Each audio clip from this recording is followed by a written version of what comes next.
안녕하십니까 여러분. 한국외국어대학교 국제지역연구센터 HK 플러스 국가전략사업단 부단장 정기웅입니다.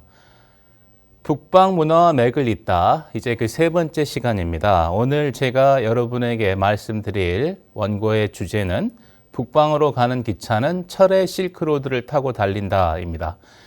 김대중 정부 시절에 주장되었던 철의 실크로드 이야기인데요.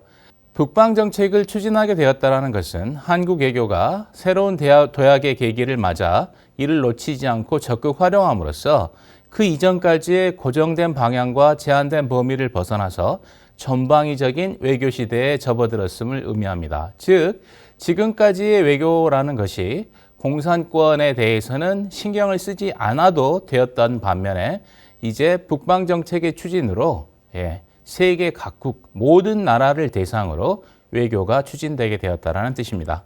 사실 북방 정책 이전의 한국 외교라는 것은 매우 단순한 인지적 방향성에 의해서, 인지적 일관성에 의해서 결정되었습니다. 이분법적 논리와 매우 단순한 인지적 일관성이라는 것은 예를 들자면 이런 겁니다. 친구의 친구는 친구, 친구의 적은 적, 적의 적은 친구, 적의 친구는 적. 이해되세요? 그렇습니다. 미국은 우리의 친구니까 미국의 적인 소련은 우리의 적. 그리고 중국은 나의 적인 북한의 친구이니 나의 적. 이런 겁니다. 이런 식으로 아주 단순하게 이분법적인 논리에 의해서 친구와 적을 구분했던 것이 북방정책 이전의 한국 외교라면 북방정책의 추진과 함께 이런 단순 논리는 더 이상 적용되기 힘들게 되었고 더구나 세계화의 진전으로 인해 발생된 복합적 상호의존, 즉 어떤 한 분야에서만의 의존성이 아니라 매우 다양한 분야에 있어서 국가 간의 상호 의존이 증가됨으로써 적과 친구의 경계가 더욱 모호해지게 됩니다. 따라서 북방 정책은 어떤 면에서는 이러한 시대적 변화에 대한 응답으로서 탄생하였다고 볼 수 있고요. 북한도 이제 우리에게는 더 이상 적대적인 상대가 아니라 평화와 통일을 모색하는 어떤 동반자로서 인식되기 시작합니다. 자, 동구가 무너지고 소련이 해체되던 당시 분위기, 그리고 1990년, 91년, 92년을 숨가쁘게 지나면서 남북한 유엔 동시가입, 1991년 9월에 일어났던 일이죠. 그리고 1991년 12월에 남북은 남북 기본합의서를 체결하게 되고 1992년 1월에는 한반도 비핵화 공동선언이 이루어지게 됩니다. 이와 같이 숨가쁘게 진행된 일련의 사건들 때문에 우리 국민들은 이 급속한 화해와 이 변화 분위기에 매몰되어서 탈냉전과 공산권의 몰락이라는 한 번도 경험해보지 못한 사태에 대해 북한이 얼마만한 두려움을 갖고 있는가, 여기에 대해서 과소평가했다라고 볼 수 있습니다. 즉, 북한이 어떤 식으로 반응할지에 대해서 깊은 생각 없이 우리의 희망적인 어떤 통일을 향한, 그리고 남북 화해를 향한 우리의 일방적 외교를 펼쳤다라고 볼 수 있는 것이죠. 따라서 이와 같은 공세적인 한국의 외교 정책에 대해서 북한은 상당히 수세적으로 반응하고 있었습니다만 노태우 정부가 퇴진하고 김영삼 정부가 출범하면서 북한의 반격이 시작됩니다. 북한의 반격은 어떻게 시작됐을까요? 신한국 창조를 기치로 내걸고 취임했던 김영삼 대통령은 1993년 2월 25일 취임사에서 어느 동맹국도 민족보다 더 나을 수는 없습니다 라고 선언하면서 북한과의 관계 증진에 대한 아주 강력한 의지를 천명하였습니다. 그리고 장기수, 리인모 씨죠. 이 장기수를 북한에 돌려보내기로 결정합니다. 그런데 이 장기수 리인모의 북송 결정 바로 다음 날 북한은 핵 확산 금지 조약 NPT 탈퇴를 선언함으로써 말 그대로 한국에게 핵펀치를 날리게 됩니다. 된통 한 방 맞은 거죠. 사실 이 북한의 핵 협박은 굉장히 효과적으로 작동했습니다. 여기서 이제 우리가 기대치 못했던 여러 가지 사건들이 생기게 되는데요. 무엇보다도 이 핵 협박으로 인해서 북한은 오랫동안 소원해왔던 미국과의 직접 대화, 즉 미국 고위급과의 직접 대화라는 소망을 이루게 됩니다. 그 이전까지 한반도 문제에 대해 한국과 미국이 가지고 있던 일관된 원칙은 한반도 문제는 당사자 간에 해결하는 것을 원칙으로 한다라는 일종의 암묵적인 룰이 있었습니다. 그런데 북한이 핵을 가지고 협박함으로 인해서 미국이 북한과의 고위급 대화에 나서게 됩니다. 그리고 그 과정에서 한국은 한반도 문제 해결을 위한 대화에서 일견 소외되는 듯한 그런 결과를 맞이하게 됩니다.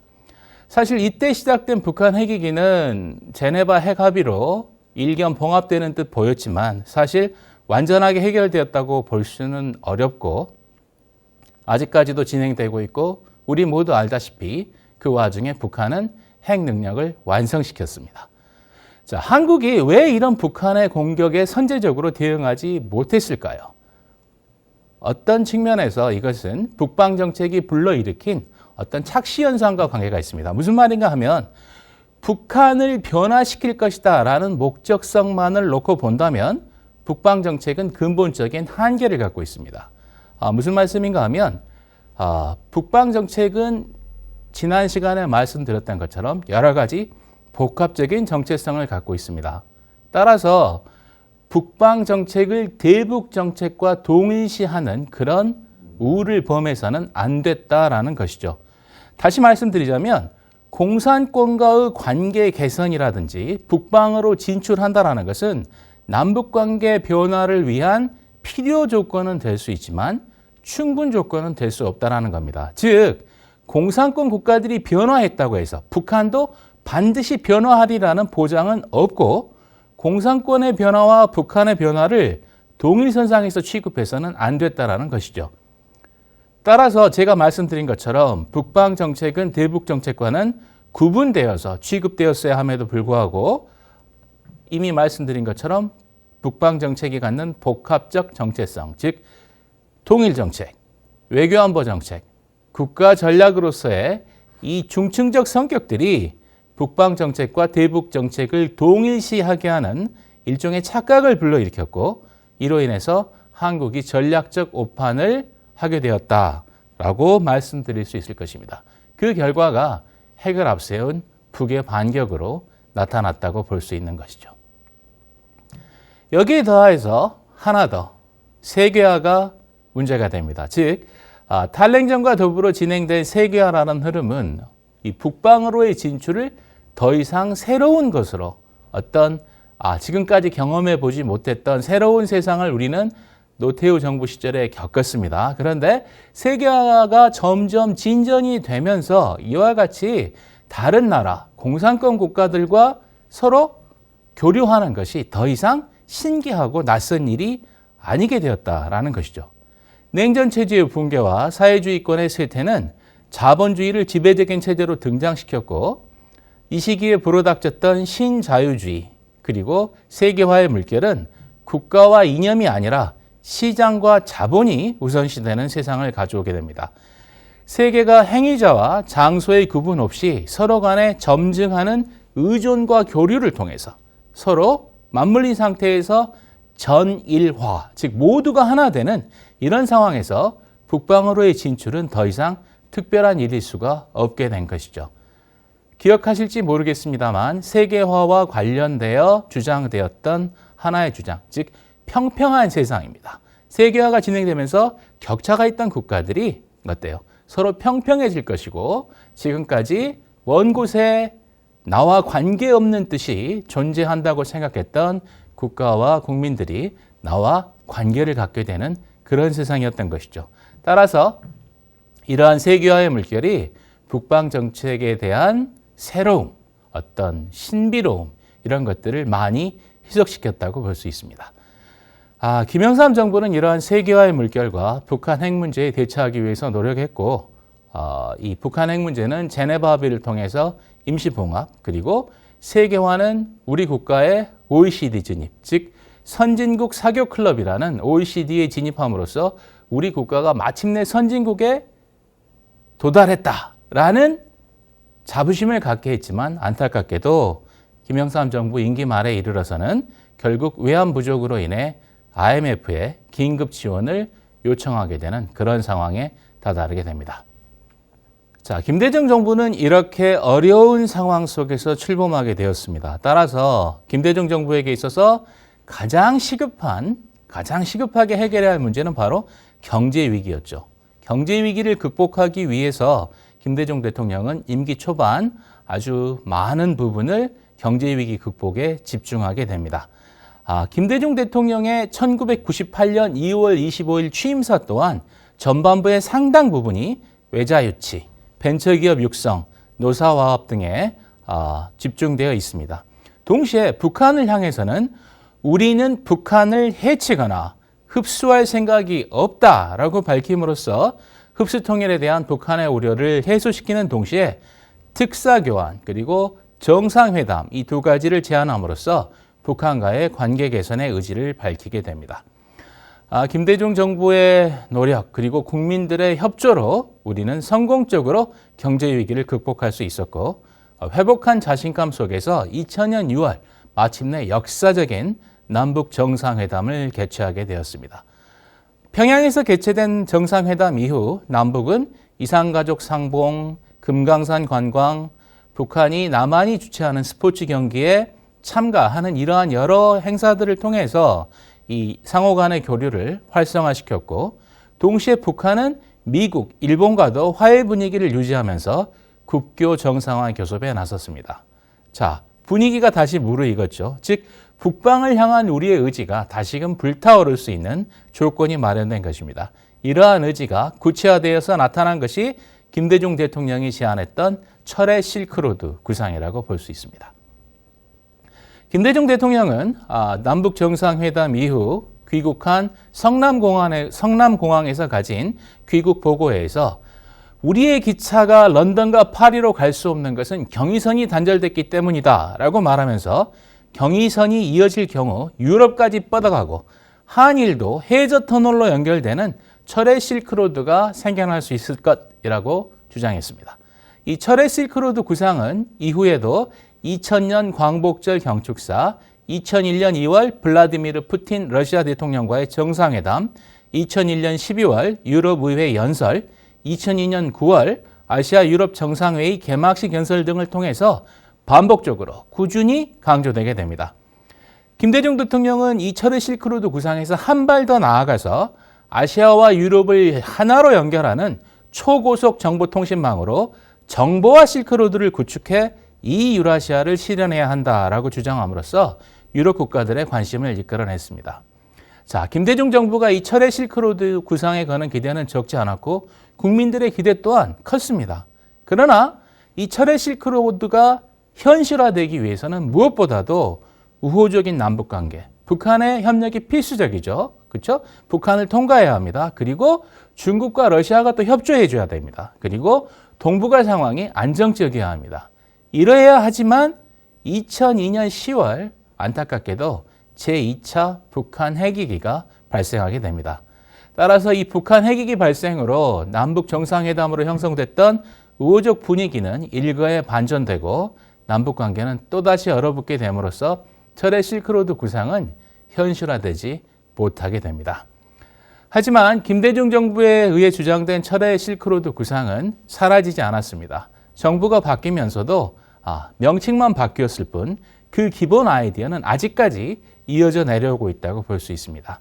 나중에 말씀드리겠지만 문재인 정부의 신북방 정책에도 이 철의 실크로드 구상이 들어 있습니다. 그리고 그것은 그 아이디어가 그만큼 매력적인 것이라는 증거이고 이 시기부터 북방 정책은 하나의 국가 전략으로서의 특성을 드러내기 시작했다고 말씀드릴 수 있을 것입니다. 한번 생각해 보세요. 한국 땅에서 열차가 출발해서 북한을 통과해 시베리아나 중국 내륙을 횡단해서 프랑스 파리로 영국 런던으로 갈 수 있다라는 비전의 제시는 우리로 하여금 다시금 북방의 꿈을 꾸게 하였습니다. 기차를 타고 한반도를 벗어나 중국과 소련을 거쳐 유럽을 여행하고 그리고 그 기차를 통해 우리 물건이 수출된다? 생각만 해도 참으로 가슴이 설레는 그런 일이 아닐 수 없고 이는 많은 국민들로 하여금 가슴엔 대륙을 품고 시선은 세계를 향하는 그런 하나의 어떤 시동으로서의 역할을 담당하게 되었다라고 말씀드릴 수 있을 것입니다.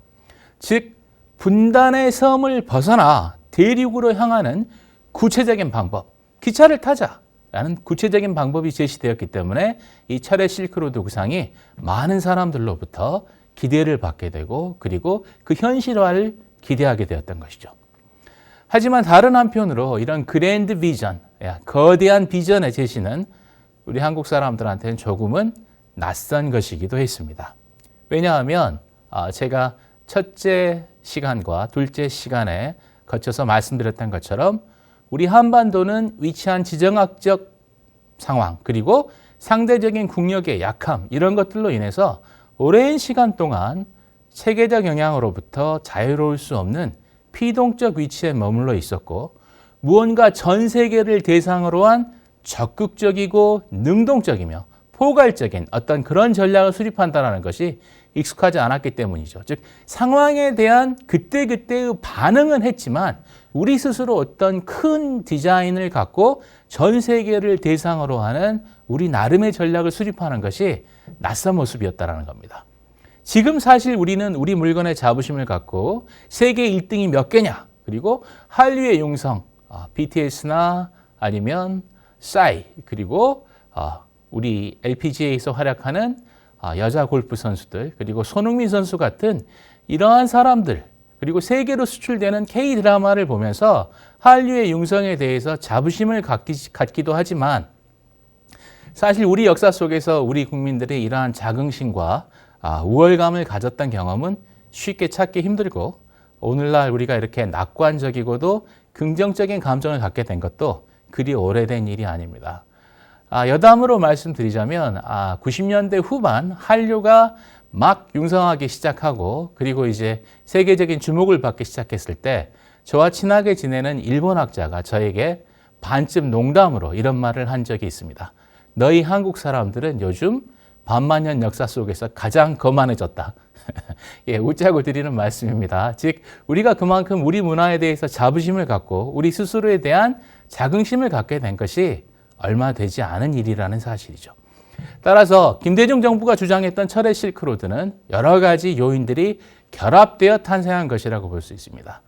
경제 성장으로 인한 국민소득의 증가, IMF 위기를 훌륭하게 극복했다라는 자신감, 그리고 북한과의 정상회담과 남북관계의 개선, 그리고 북한과 적대적 관계가 아닌 동반자 관계에서 공존 공영을 모색할 수 있다라는 믿음, 그리고 무엇보다도 이제는 우리 스스로 우리 운명을 개척할 수 있다라는 확고한 믿음 같은 것들이 결합해서 철의 실크로드 구상을 가져왔고 이것은 동시에 우리 국가의 위상, 대한민국이라는 나라가 세계 속에서 차지하는 위상에 대한 자각으로 이어집니다. 그리고 이 자각이 노무현 정부의 출범과 함께 동북아 중심국가론으로 표출되게 되었다라고 말씀드릴 수 있을 것입니다.